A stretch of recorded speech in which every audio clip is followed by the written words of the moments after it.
Assalamualaikum warahmatullahi wabarakatuh. Perkenalkan, nama saya Lulu Halimatusa Ambaya. Di sini saya akan sedikit menjelaskan tentang motivasi belajar dan strategi belajar.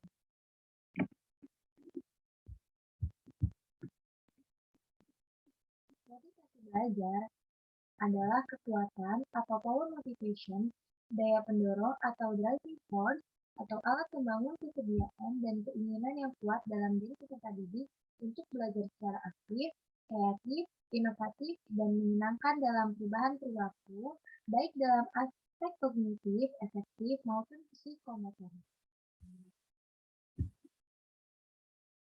Motivasi ini memiliki dua tipe, ada tipe ekstrinsik dan intrinsik.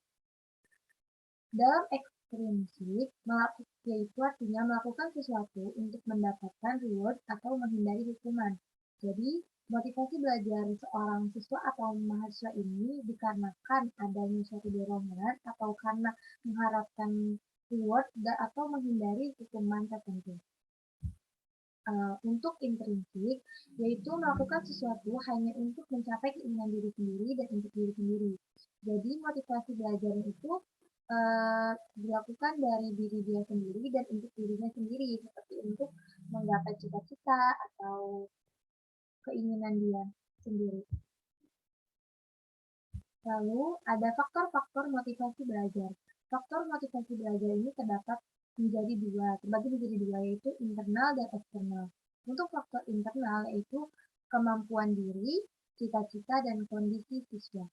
Untuk eksternal itu bisa berpengaruh dari lingkungan, atau dari unsur dinamis dalam belajar, atau upaya guru dalam melakukan proses pembelajaran tersebut. Lalu kita lanjut ke pembahasan kedua, yaitu strategi belajar. Kita bahas dari strategi dulu. Apa itu strategi? Strategi adalah pendekatan secara keseluruhan yang berkaitan dengan pelaksanaan gagasan, perencanaan, atau eksekusi sebuah aktivitas dalam kurun waktu. Dan apa itu pembelajaran? Pembelajaran di sini saya mencantumkan dua pengertian.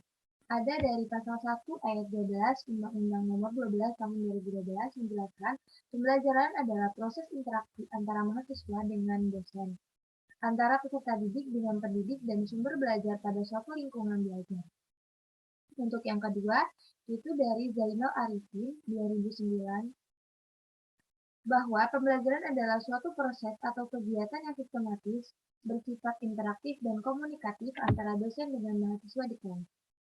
Dihadiri secara fisik oleh dosen atau tidak untuk menguasai kompetensi yang telah ditentukan.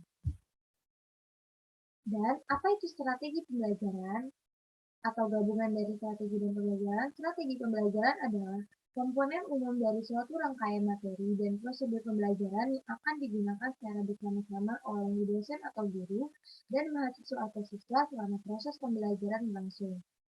Jadi dikutip dari Dick dan Carey tahun 2012. Lalu, strategi pembelajaran itu, di sini saya menyatukan dua teknik. Yang pertama ada teknik Kahneman.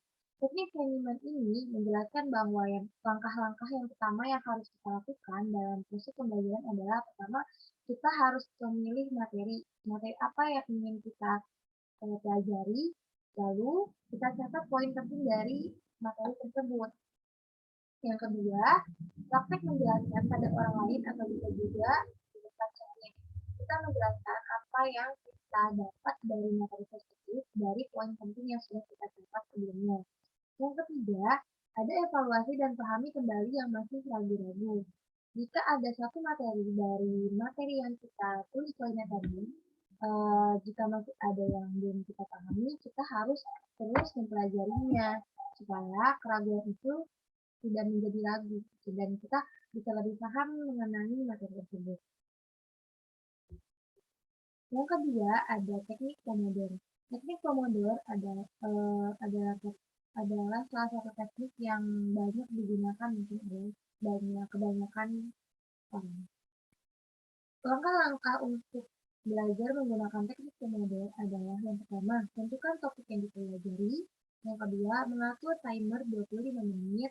Yang ketiga, fokus untuk mempelajari materi. Jangan sampai terganggu dengan HP atau terganggu dengan hal-hal lainnya. Yang keempat, ada istirahat 5 menit. Jadi di sini kita juga bisa menggunakan lebih waktu dari 25 menit. Misalnya kita ingin mengetahui tentang suatu materi tapi kita benar-benar belum paham. Jadi kita bisa menambahkan menjadi 30 menit dan waktu istirahat kita tambahkan menjadi 5 menit kembali. Jadi menurut saya di sini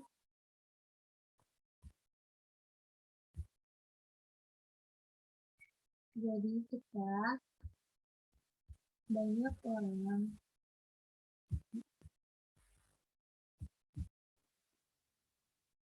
jadi untuk kita, apalagi di masa pandemi ini sangat sulit sekali untuk belajar tatap muka kepada dengan diri kita dan dengan teman kelas. Jadi kita harus menanamkan motivasi ini sebagai penyemangat kita dalam belajar.